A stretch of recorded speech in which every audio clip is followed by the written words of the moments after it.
Just bring you guys up to speed, and as you can see, we are about to head off to Quest's Heresy. The Eldar first faced the Space Marines, got defeated. They went home and took out their anger on fellow Eldar, and now the same Eldar, although this time led by a different commander, is gonna be running into some greenskins on the way back to his bunk. Question is if he's gonna be able to get home and get a starting amount of sleep after this rather annoying day, or if the greenskins are gonna be putting a stop to that particular plan.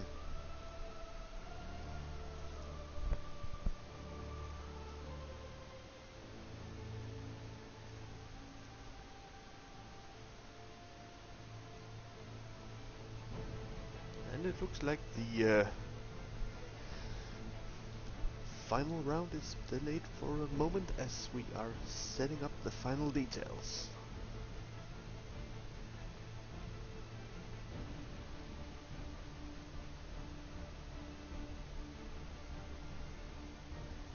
Just gonna bring the screen back up once these final details are finished.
This isn't showing anything in particular. Looks like we are finishing off these final talks. Just gonna be bringing you guys up to speed, and we shall begin the final battle. And I'm pretty sure I pissed off around 5 nationalities there in that one sentence, and for that I am terribly sorry. As mentioned, we are off to Quest Heresy with a right proper Eldar versus Orcs slug, with the Warpspite, the Exarch leading one side, and the Warboss leading the other one. The Banshees are gonna be very confused about a Warboss leading them, so it's definitely gonna be the Warboss leading the Orcs and the Warpspite Exarch leading the Eldar. Tonight is full of surprises, ladies and gentle gits, and hopefully this match is gonna be full of them as well.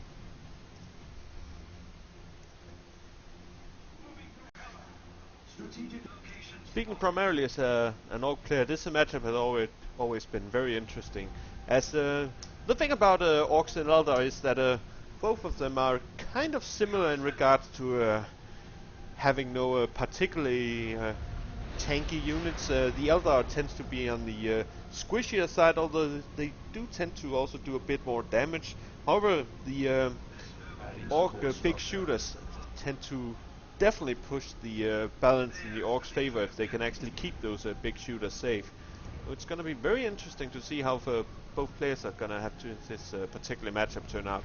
Always found it's as much as I hate playing against Eldar sometimes, it's honestly one of the I do find it's one of the more interesting matchups to play, as well as both sides can easily punish the other ones if mistakes are made. Look like Phoenixlight has decided to go for a bit of an unconventional build there, but again, considering he's up against the Orcs, and in particular that he knows he's against a Warboss, there's definitely a reasoning behind this particular choice. While the Warboss are chasing off one of the Guardian squads, the second one is gonna get in a bit of trouble soon if they're not getting out of the way. With these sluggers, they are still charging. For some reason, they're not slowing down. They did get into melee range, and they just kept going for a fair bit longer, putting these guardians in a bit of a precarious position, although they are getting out of danger now.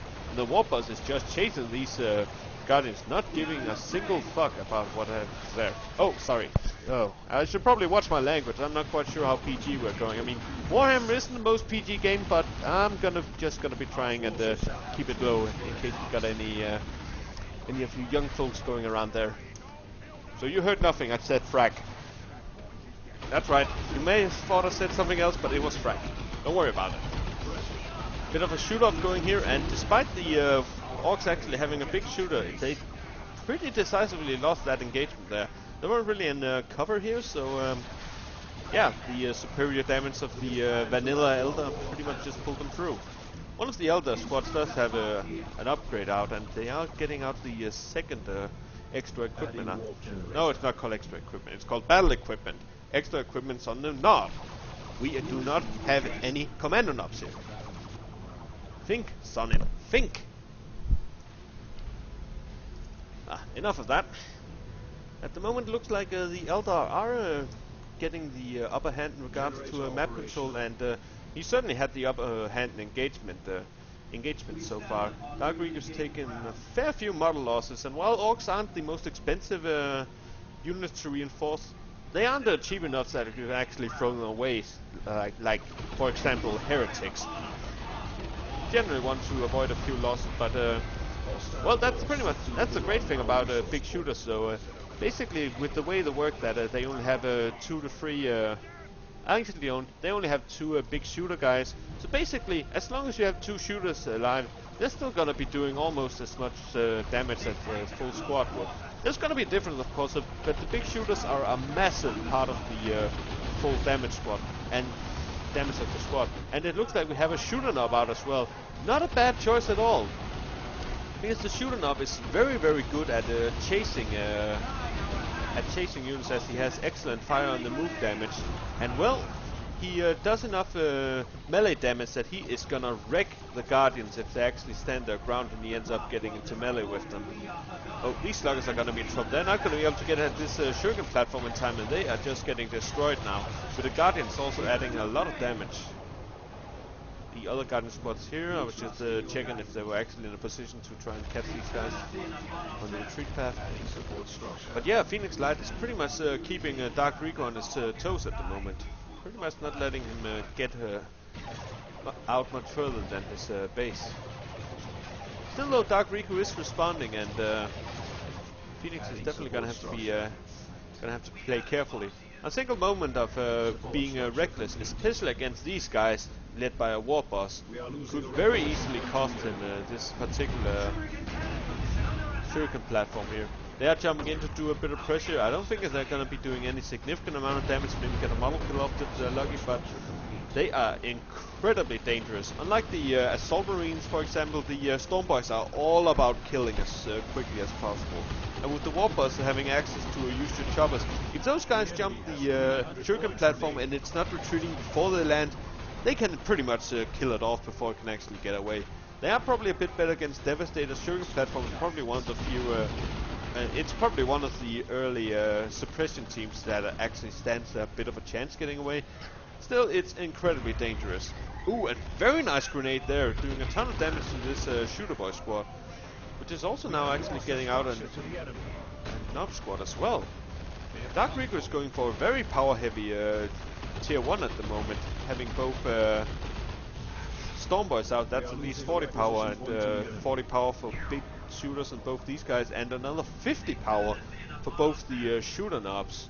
This could get it's an incredibly dangerous force, and arguably Orcs can potentially have one of the most intimidating tier 1 forces. It does put you quite a bit behind in the tech race though, and it's gonna be interesting to see if that's gonna be biting Dark Riku in the nether regions or not. Oh, this Shuriken platform definitely does not want to be there. It's getting out of there before anything bad happens.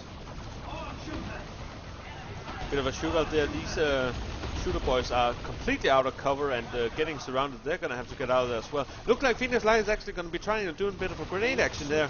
There's a grenade though, throw, but yeah, these shooters are in a bit. They had reached maximum speed already, and they were getting out of there pretty much no matter what Phoenixlight did. Still, quite a nice try actually trying to catch up there. Ooh, the Wolf Spider jumps in and instantly does his special attack, knocking these guys on the ground and stopping them from inflicting their terrible damage to these Guardians. Both Guardians are now actually getting a Warlock out, which is definitely going to shift the balance of power towards them. With the Warlock out, they gain a ton of survivability, not to mention with Embolden, they gain even more, but as the damage also increases severely, it makes them very, very potent indeed.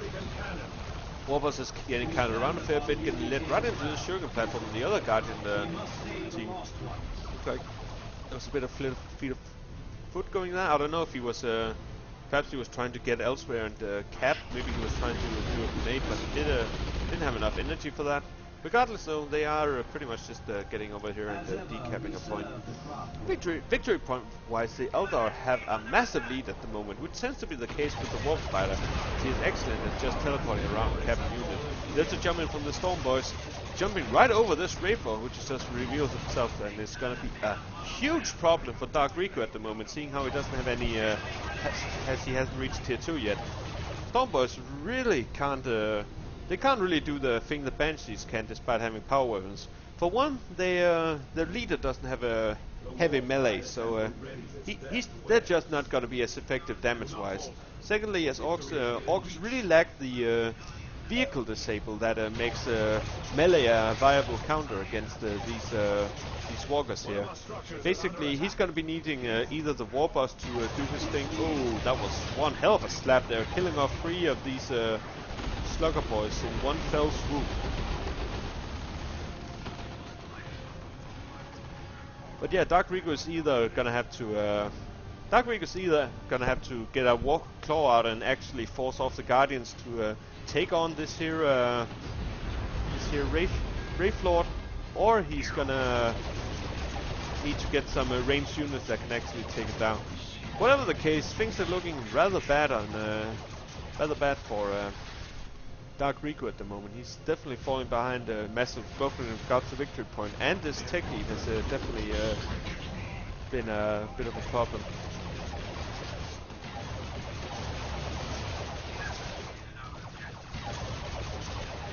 Alright, just sponsor a wager. But yeah, it's gonna be very interesting to see if Dark Riku can recover from this. He is definitely behind at the moment. It's probably one of the while Dark Riku was a fair bit ahead in the first match between these guys. This is probably the most well, there hasn't been any of the matches where either player had a big advantage this quickly. Dark Riku is now preparing his response to this Wraith Lord, which is pretty much just doing whatever the heck it wants at the moment. There's nothing on the field stopping it. That said though, Dark Riku is using even his depleted forces to try and retain some semblance of map control, and he's doing quite a good job at it as well. Still though, against with both a technically inferior force as well as the Wolf Spider being such a pain to keep away from capping point, he's gonna have to work hard in order to avoid falling too much behind. There's the tank busters laying loose in their barrage. As you can see, they are just not really. They haven't managed to land some decent damage, but considering they got off like 3 barrages, they're really not doing all that much. Of course, that can be attributed to the Wraith Lord being in the sync node, which massively decreases the amount of damage they actually take. And looks like that was the entangle from the Wolf Spider. He does, however, not manage to get away and actually ends up getting killed. I didn't actually see if it was the shooters or maybe the Warboss managed to get off a final swing. Whatever the case, he's dead now, boss. And even with the Wraith Lord, this is a terrifying blob to face off against. The double shooters is pretty much impossible to approach without getting gunned down, especially with knobs in both squads. Stormboys now with a knob can pretty much jump in and annihilate any squad as well if given the chance. And of course these tank busters are still gonna, even though they're gonna have a hard time actually killing this Wraith Lord, they are still gonna give him pause. Not as much as you'd think though, because he does manage to go in. There's the slap, killing off one of the tank busters instantly. There's the second one going down, and the thing about tank busters, unlike a lot of anti-vehicle units, is that they become so much weaker when they're taking losses. You can see now with only a single model left, which is gonna go down to that swing there, they were just doing an awful amount of damage in the worst way possible against that Wraith Lord. Really not having taken a lot of damage. The Warboss is going to be a fair bit more dangerous, but there is a ton of pathing issues there. He just didn't want to stop to actually take the swing, only getting off a single hit with the usual choppers used on him. That was definitely a bit of a waste of red for Dark Riku there, and he is not swimming in that resource at the moment. He's getting dangerously low in regards to victory points as well, almost down to 50, with a triple cap going for the Eldar at the moment. In regards to what I mentioned before, it's in regards to the Orcs Eldar matchup, it should probably be mentioned I'm playing as the Command Mob, which is generally considered to be one of the more balanced matchups. Truth be told, throughout the Dawn of War's history, the Warp Spider Exarch against the Warboss has probably been one of the ugliest matchups out there. Still, things have changed a fair bit, but there's pretty much no doubt that the Eldar took this victory brutally, swiftly, and effectively. That Wraith Lord was just way too much with the speed he came out. So GG to both players, and thank you all for watching. That's gonna be a 2-1 victory for Phoenixlight. Perhaps I'll be seeing you gents again later in the tournament, but for now, this has been Sonin signing off. Thanks for watching and take care.